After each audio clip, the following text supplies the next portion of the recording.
GM কাদের কেন বাংলাদেশের বিরুদ্ধে এখন ষড়যন্ত্রে নেমেছে? জিএম কাদের কেন বাংলাদেশের মানুষদেরকে বারবার বলছে আওয়ামী লীগকে নির্বাচনে আনতে হবে, দিতে হবে? আপনি যদি না বোঝেন তাহলে রাজনীতি কেমনে করবেন? এই জিএম কাদেরকে বসানো হয়েছে পার্শ্ববর্তী দেশের পক্ষ থেকে আওয়ামী লীগকে পুনর্বাসন করার জন্য। জিএম কাদেরকে শিখিয়ে দেওয়া হচ্ছে তুমি তোমার মতো বলতে থাকো। পিনাকি ভট্টাচার্য ও হাসনাত আব্দুল্লাহর চাপে তারেক রহমান এবার লাইনে এসেছেন।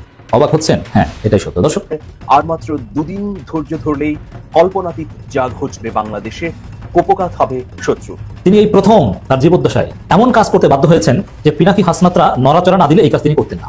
সাহসের আরেক নাম হচ্ছে বাংলাদেশ এক সপ্তাহের মতন সময় বেঁধে দিয়েছে, আর দিয়েছে দেশগুলো ছাইরা তোমরা যাবা, নয়তো তোমাদের বিরুদ্ধে ব্যবস্থা নেওয়া হবে। প্রিয় দর্শক, এইমাত্র সর্বশেষ গরম বাংলা সংবাদ। এবার প্রকাশ্যে শেখ হাসিনা সুন্দর মতন দেশ চালিয়েছে, আমরা আগেই ভালো ছিলাম, একই মন্তব্য করছেন সাধারণ জনগণ। তো ভিডিওটি খুব গুরুত্বপূর্ণ হতে চলেছে, না টেনে স্ক্রিনের মাধ্যমে পরিপূর্ণভাবে দেখে আসি। তো প্রিয় দর্শক, ভিডিওটি ভালো লাগলে একটা লাইক করবেন আর কমেন্ট করে মতামত জানাতে ভুলবেন না। ভাই, যার দোষ আছে তার গুণ আছে, অবশ্যই গুণ আছে।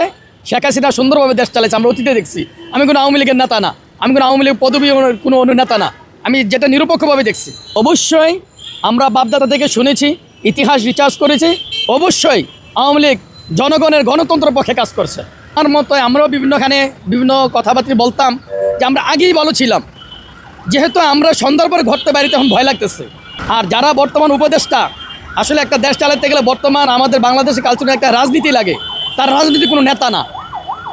বর্তমান প্রেক্ষাপটে রাজনীতিক নেতারাই দেশ চালাতে পারবে আমার দৃষ্টিতে। আসলে বর্তমান যে অবস্থা দেখেছি, এই সিচুয়েশনের উপরে দেখছি যে অবশ্যই আওয়ামী লীগ সরকার দেশ ভালো চালাইছে গত 15 বছর। বলবো যে যারা ভালো চালাতে পারবে তারাই দেশ পরিচালনা করুক। সুষ্ঠু নির্বাচন হলে আমার মনে হচ্ছে আওয়ামী লীগই আবার ক্ষমতা ফিরে পাবে।